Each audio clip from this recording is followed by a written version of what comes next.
So that's, I'm going to go move into our legislative agenda, keeping track of our time. And if you've got any questions as I ramble through this, just raise your hand or speak up. I'm going to just do some highlights. We have 6 policy sections, which is what we normally do with FAN. I know it seems like, oh my God, this is like an overwhelming amount, but it really reflects our passions as people of faith. And there, you will probably, as you look through this, you say, gee, why isn't this bill on it? Why isn't this issue on it? And it's because, well, we could probably print a 3 to 4 page legislative agenda. And we try and keep it front and back on one page. But we've got some room on the back. So we want to listen to your ideas this morning. So the first section is called Economic Justice and Reducing Poverty. A lot of that systemically, how we look at that is our tax structure, which is the most regressive, as you know, in this country. Second one is criminal justice. So we're constantly working on how can we fight mass incarceration in this country and in this state. And the other really significant lens as we go through these is the lens of racial equity. How are we working on issues, what are we working on that affect our neighbors of color, right? And so the third one, and these aren't necessarily in any priority, but just list them, is housing and homelessness. And you all do significant work on that. Applause to all of you that are involved in that. Climate change, the environment is, of course, a big one. And then we have the fifth area on the back is kind of 3 areas: immigration, civil and human rights. And what we mean by civil and human rights is like the affirmative action initiative that was on that last year. Human rights, because we did want to create a 7th section just on reducing gun violence. This is where we put our gun violence, reducing gun violence issues. And then healthcare and mental health. And I know a lot of you do. There's Eastside NAMI that many of you are engaged in. And we look forward to hearing your ideas on that. So I'm going to walk through, take about 2 from each one. Back to the economic justice and poverty one, the top 3. So this is capital gains. I think I've covered that. The one below it is the working families tax credit. How many here have heard of EITC and CTC, the Earned Income Tax Credit, in the other Washington and Congress, right? The federal program helping our neighbors that are on the bottom of the economic ladder move up. CTC is the child care tax credit. So what we want to do with those federal programs is make it a state program. We passed it many sessions ago as a law. So we have a working families tax credit program, but guess what? There isn't any money in that particular budget. In the working families tax credit budget, there is no money. The grads bill, which we should put in there, what grads actually stands for. So it's graduation reality and dual skills. Graduation reality and dual skills. It's a state program that has been in at OSPI at our state education department for many years. But you know the education system is locally controlled by the school districts. Yes, federal and state governments do dictate a certain amount, but try to keep hands off as much as possible for the local school districts.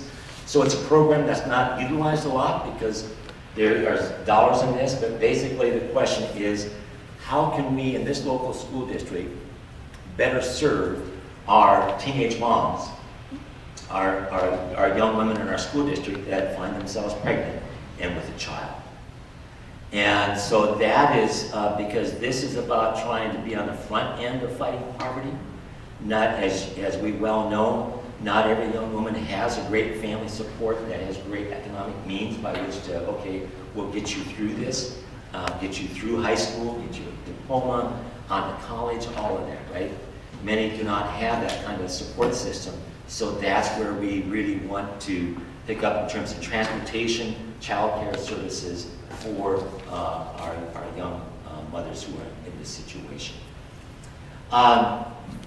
I'm just going to keep moving and then come to a close here soon. In criminal justice, I'm just going to pick out, there's 3 there. The death penalty, the clean slate bill, and the justice housing for all. Death penalty needs no explanation other than the political math. And the part of the political math that I probably didn't specifically state is, and I think I did, is there is reluctance sometimes to bring a bill up because of the controversial nature of it. And even though we have a great state Supreme Court ruling that seems to be put this law, this state law, this death penalty law on hold, and it certainly would. We only had 2 of our 39 counties where a prosecutor would even entertain a capital murder case going to be prosecuted because of the money that it takes, the millions of dollars that it takes to prosecute a case. And those counties, of course, were King and Pierce County.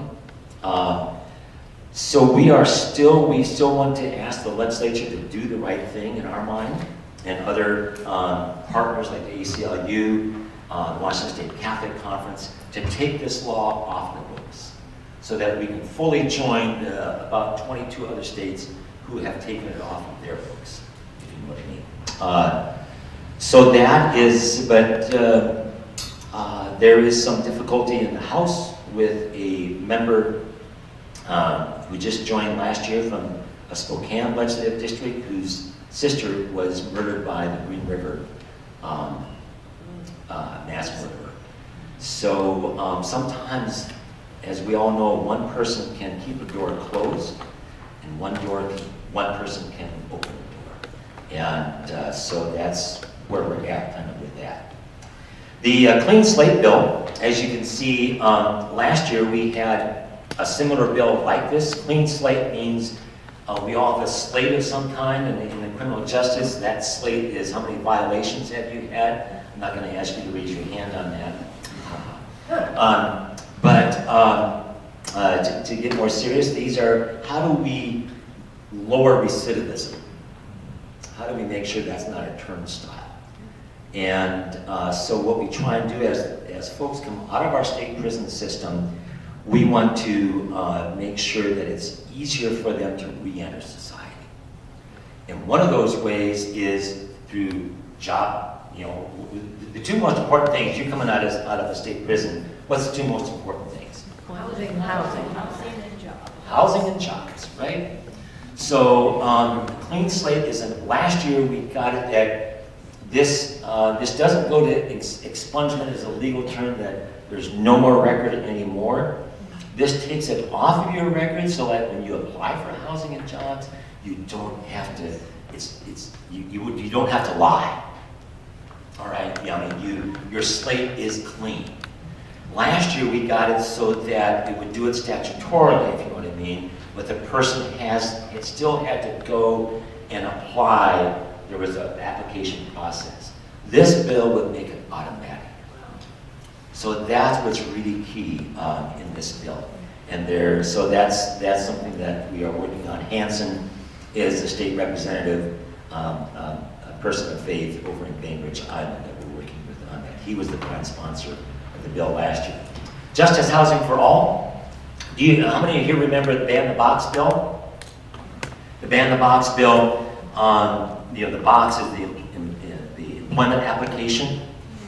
We wanted to ban that box for those coming out of prison who have served their time in terms of a job application. So what that did in terms of applying for a job, this would do in terms of applying for housing. In terms of housing, I think, and speaking of landlords, the nexus, I'm going into the, if you're counting the bullet points there, the 3rd and 4th ones that have to do with what we would call it landlord power and privilege. And we know that that's a mixed arena. Sometimes people who rent from landlords are not always the kindest, most gentlest of people. We understand that. But yet we also understand that fighting affordable housing and creating more affordable housing and keeping people in a safe and secure place means the cooperation of our landlord community.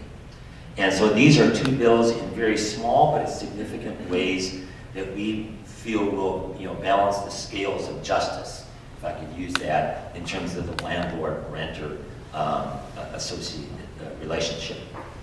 In terms of, so it's right there, the legitimate business reason, in terms of eviction, and looking at how to reduce our eviction rates in this county and across the state. And then the very precise one, Representative Morgan is a new African-American woman from Pierce County and has experienced, eviction and all the pieces that are a part of that. And sometimes that's the move-in fee barrier.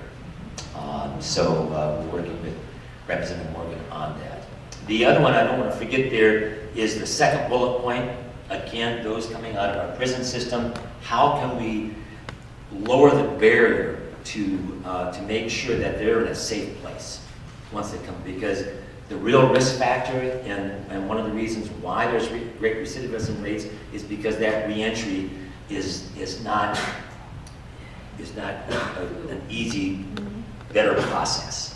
And one of those things is that our state has established a housing voucher program. It's only for the first 3 months. Once you get into housing, we want to extend that to 6 months to give them just a little bit more time. And then next session, because that's going to thin the soup in terms of the money, I think it's like $300 a month. So if you extend that to 6 months, right, then you're down to $150 to spread that monthly voucher out, because you're not going to get any increase for these vouchers. Then we want to come back next year in 2021 for that new biennium budget and get money in there to at least get it up to the original level of $300 a month. The environment, wow. Thank you for all your support, because this is a big one. The biggest issue, and again, our big partner here is the Environmental Priorities Coalition. It's a room of, what are we here, 30 or so. At the room of the Environmental Priorities Coalition, there are about 30 or 40 wonderful organizations. The faith-based one that's there is Earth Ministry, and many of your congregations are a part of Earth Ministry. So the number one bill will be, how can we lessen, it's the first one there, the Clean Fuel Standard Bill, to set our state on a grid, on a regulated by year. By this year, we will reduce our carbon emissions by all of our vehicles that produce emissions in Washington State. And this has been last year, I was up in the balcony, I'm down there 4 days a week. The House spent 5 hours debating this bill. Total. Yep, 5 hours. And what I mean by that, usually, because you gotta keep in mind, a bill goes through a pretty rigorous committee process. And then it goes through the floor process, they're on the floor. And so one group, one person again, can stall the forward movement of a bill like this. And related to that is the Sustainable Farms and Fuels bill, because what this bill does is, again, ask the question, how can each of us reduce our carbon footprint? So what this bill does, as you can see, Farms and Fields, asks who are the economic drivers of Washington State's economy? Let's see, Boeing, Microsoft, Amazon. So that's what this bill does. It sets up an incentive grant program, incentive. You guys, the growers, ranchers, it includes aquaculture. If you know anything about Washington State agriculture, is one of the most diverse in this country. And so there are various ways that our agricultural system produces carbon. How can we, what are you currently doing, ag operator, and here is a list of practices that you could do. And we will give you an economic incentive to try and do that. A biodigester system for dairies, I'm pointing up north in Snohomish County. Senator John McCoy worked with our dairy farms. I live in Snohomish County. And now we have biodigesters. Your state government, your state budget helped that come about. So immigration, I've already mentioned the The fifth bullet point there, the second to the bottom, is the courthouse communication bill. I mentioned that. And the other two I mentioned there that I want to mention is the first bullet point and the third one, which I think both have better chances than the banning the purchase of semi-automatic weapons. We are even having a difficult time with that very first one. So we are trying to give state authority to the Washington State Patrol to destroy the guns, the firearms that they come into possession. Obviously not their own, right? But the ones that they come into, like any police department. We're just trying to start with the state patrol. And then last but not least is our work with the AMI, the Alliance for the Mentally Ill, in our state on centralizing there are a lot of, this is a very simple one, but a very important one, to centralize the ombudsman offices that we have in our state. So people can call one number, one office, and hopefully be helped with in terms of their whatever needs they've got. The expanded Medicaid 26 could easily be in the section before that, because as you see there, what we're trying to get at is our undocumented youth, to expand that to age 26. Sorry for that lengthy